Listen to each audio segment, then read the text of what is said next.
नमस्ते विद्यार्थी मित्रों, गुड मॉर्निंग। आज हम कक्षा 6 हिंदी विषय में अध्याय 6 सुबह जो एक प्रसंग कथा है उसके आगे के बारे में अध्ययन करेंगे। प्रथम वीडियो में हमने देखा था कि ये जो प्रसंग कथा है सुबह, उसमें रेशमा नाम की एक विकलांग बालिका के बारे में बताया गया है कि किस प्रकार वह दूसरों पर निर्भर रहना नहीं चाहती। वह अपना प्रत्येक काम स्वयं करना चाहती है। वह जब सुबह उठती है तो घर में सारे सदस्य क्या कर रहे होते हैं, घर की साफ सफाई में जुटे हुए होते हैं। तो ये सब देखकर उसे आश्चर्य होता है कि ये सब क्या हो रहा है।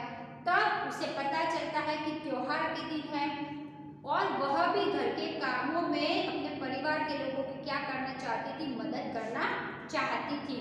तो इस पाठ में रेशमा की जिंदा दिली का अर्थ है उसकी खुश मिजाजी, कि किस प्रकार उसके दोनों पांव पोलियो की वजह से घुटने से नीचे बेजान हो गए हैं। वह पहले वाली कुर्सी पर बैठ चुकी है, लेकिन फिर भी वह अपने कामों के लिए दूसरों पर निर्भर रहना नहीं चाहती।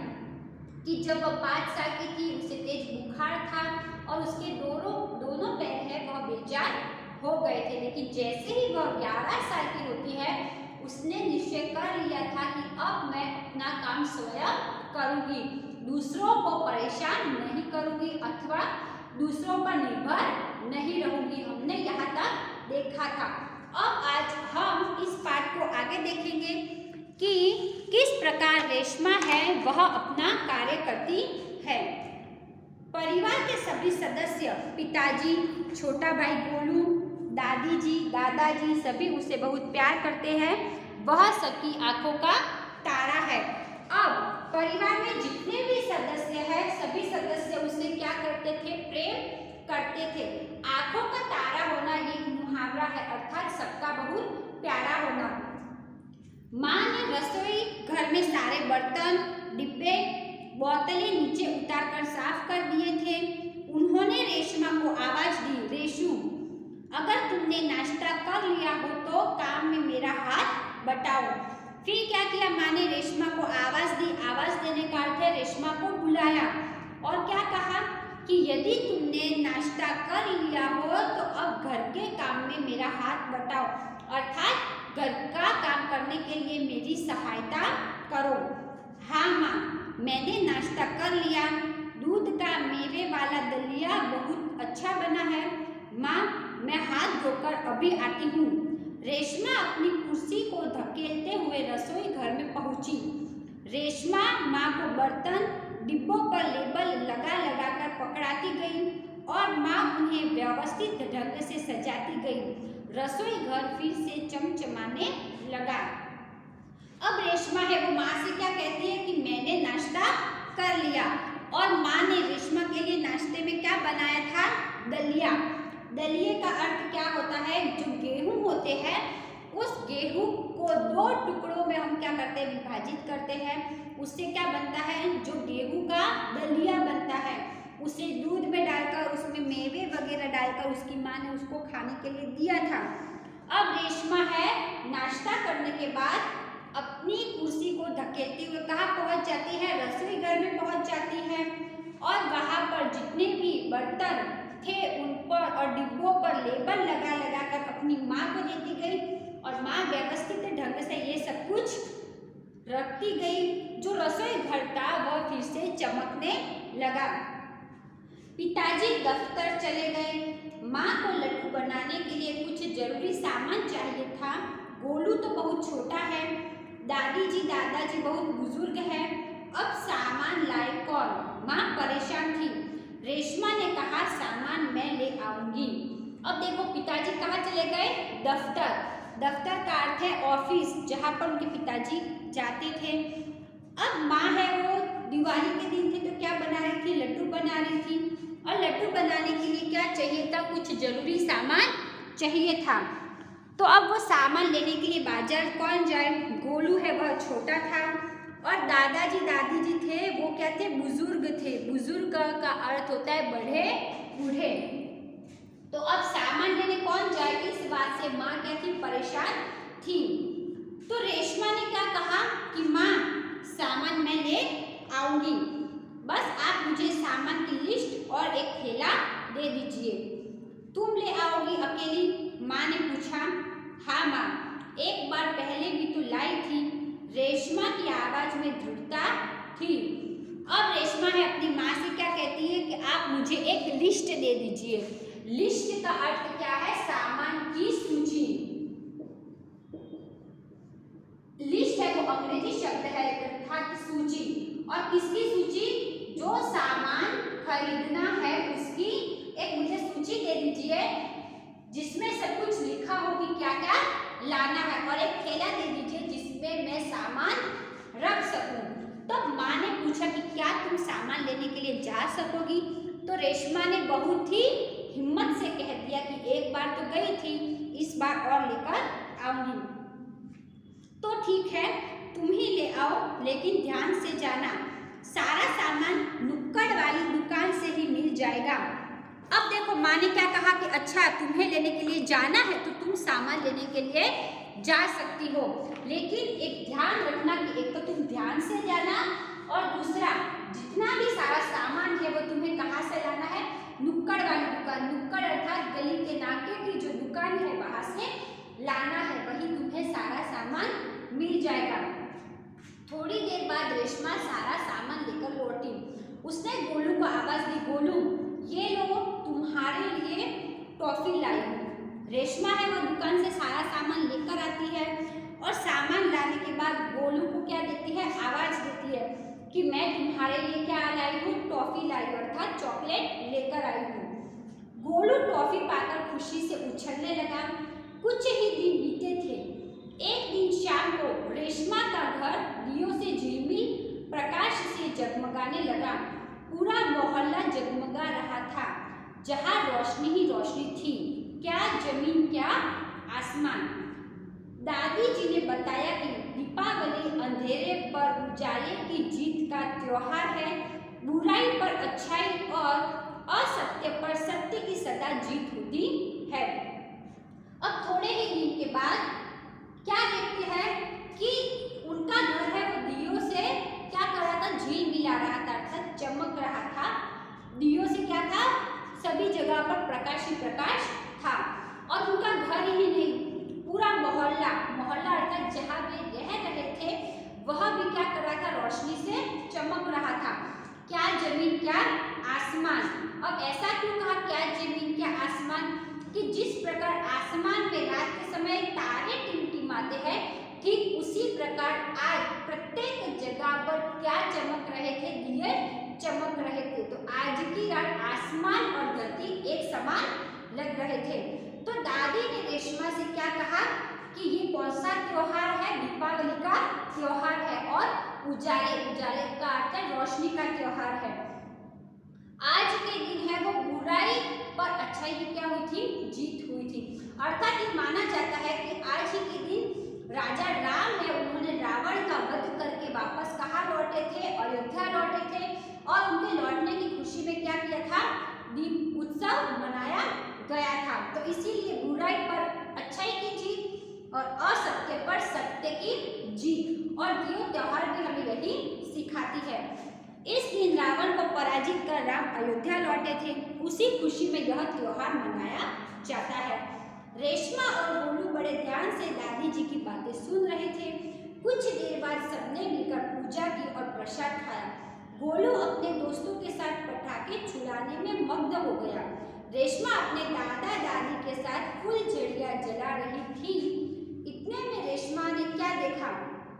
गोलू ने जिस पटाखे को बुझा हुआ समझकर छोड़ दिया था उसमें से चिंगारियां निकलने लगी।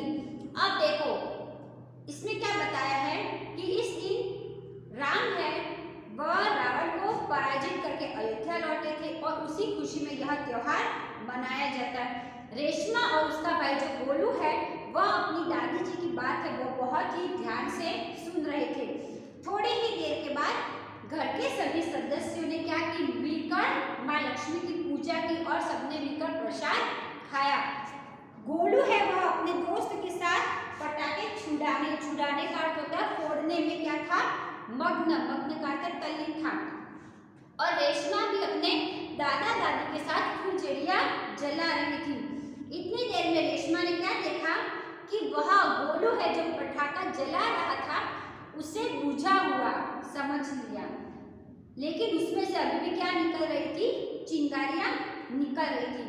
गोलू की पीठ पटाखे की तरफ थी। रेशमा चिल्लाई, गोलू गोलू बचो, तुम्हारे पीछे पटाखा है। अब देखो वो जो बॉम्ब था, गोलू ने क्या समझ लिया कि ये तो खराब हो गया है या इसमें चिंगारियां है ही नहीं, लेकिन रेशमा का ध्यान उस तरफ गया तो उस तरफ क्या निकल रही थी, उस पटाखे में से चिंगारी निकल रही थी। लेकिन गोलू है वह उस पटाखे की तरफ पीठ करके खड़ा था, इसलिए उसे पता ही नहीं चला कि पटाखा जला हुआ है या बुझा हुआ। तो रेशमा दूर से ही चिल्ला रही थी कि गोलू तुम्हारे पीछे पटाखा है, तुम यहाँ से हट जाओ। पटाखों के शोर में रेशमा की आवाज दब गई। बाकी लोग कुछ समझ पाते। सबसे पहले रेशमा जल्दी जल्दी कुर्सी को धकेलती हुई गोलू के पास जा पहुंची। उसने गोलू को जोर से धक्का दिया और खुद आगे निकल गई। अपनी कुर्सी की गति के कारण धड़ा जोर का धमाका हुआ। अब पटाखों का इतना शोर था, दीपावली का त्योहार है तो बहुत सारे पटाखे भी फूटेंगे, तो उन पटाखों के शोर में रेशमा की आवाज थी वो दब गई। दबने का अर्थ है पटाखों के शोर में रेशमा की आवाज है वो किसी को सुनाई नहीं दे रही थी।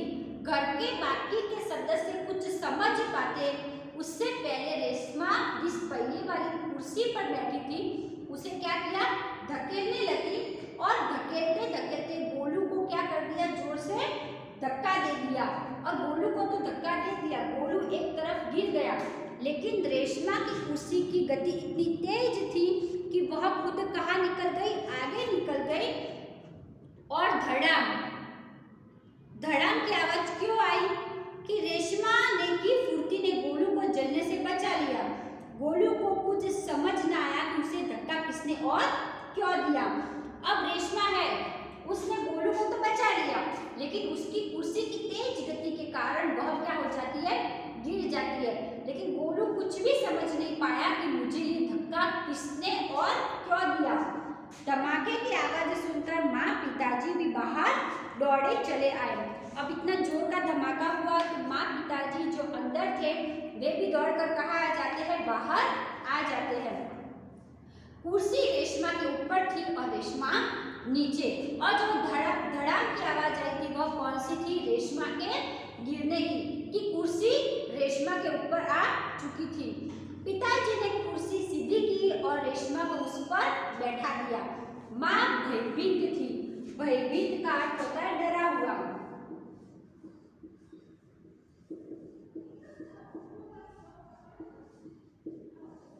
माँ भयभीत थी, डर गई थी, डरी हुई थी। बोली, कहीं चोट तो नहीं लगी रेशू। अब माँ ने डरे हुए भयभीत होकर रेशमा से पूछा कि तुम्हें कहीं चोट तो नहीं लगी। रेशमा ने उन्हें सारी बात बताई। कौन सी सारी बात, कि किस प्रकार पटाखा जला, मैंने गोलू को धक्का दिया और उसे बचाते बचाते मैं स्वयं गिर गई। ये सारी बातें अपने माता पिता को बताई। सबने रेशमा की पीठ थपथपाई। पीठ थपथपाने का अर्थ है शाबाशी देना। गोलू रेशमा के पास आकर नाटकीय ढंग से बोला, दीदी आज तो आपने मेरी जान बचा ली। नाटकीय ढंग का अर्थ हंसी मजाक के साथ अपनी बहन से कहता है कि दीदी आज तो क्या कर दिया आपने, बड़ी ही बहादुरी के साथ मेरी जान बचा ली। आपका यह धमाकेदार धक्का मुझे हमेशा याद रहेगा।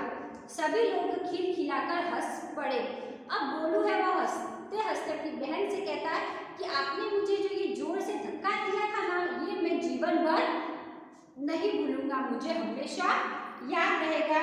और घर के सभी सदस्य हैं वह जोर जोर से क्या करने लगे, हंसने लगे।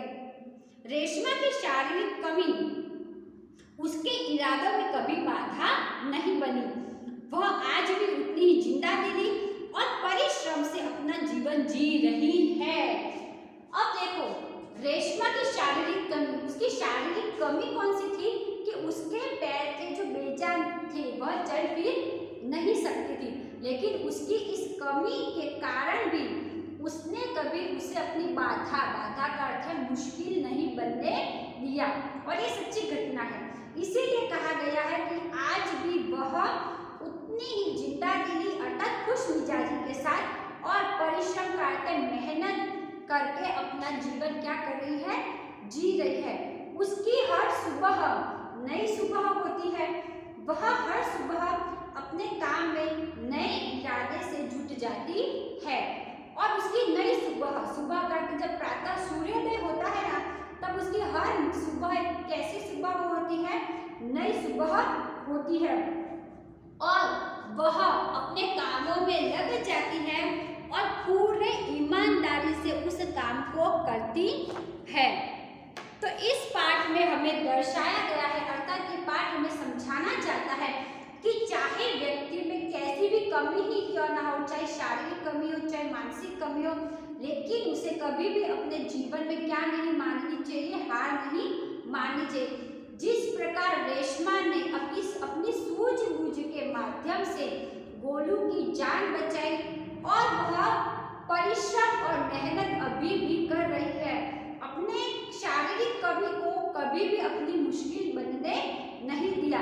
तो ठीक उसी प्रकार हमें भी रेशमा से सीख लेकर हमारे सभी काम आसानी से और हिम्मत से करने चाहिए और ये पाठ भी हमें यही सिखाना चाहता है। Thank you.